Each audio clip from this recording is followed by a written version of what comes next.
Tere tulemast tagasi, mina olen Lend Leht siis ja ma pole päris ammu tegelikult videosid teinud, aga ma mõtlesin täna, et teeks teile enda tõukeratast scooter checki.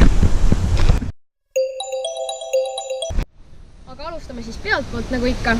Gripid on siis mul, siinpool on siis plant, see veits kulunud, aga siinpool on flavor, mõlemad on päris mõnusad. Siis lenks on plant triiper, siin on paar keertreppi kleepsu ja siis Spotoftaalina kleeps ka. Siis Phoenixi klamber, kahene, tildi kahv või kaelakausid. No siin on see Phoenixi peamine osa, aga see muidu tildi kaelakad.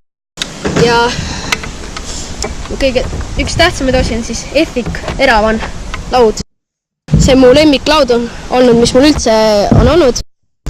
Ja kõigile soovitan, väga kerge ka. Kahvel on Sacrifice neokroom ja rattad on Grit rattad. Need päris vanad ja laagrid on ka päris katki juba. Aga pidur on ka Ethic ja see on siis minu tõuks. Ja teeme nüüd siin Ilmarise skatepargis mõned klipid ka.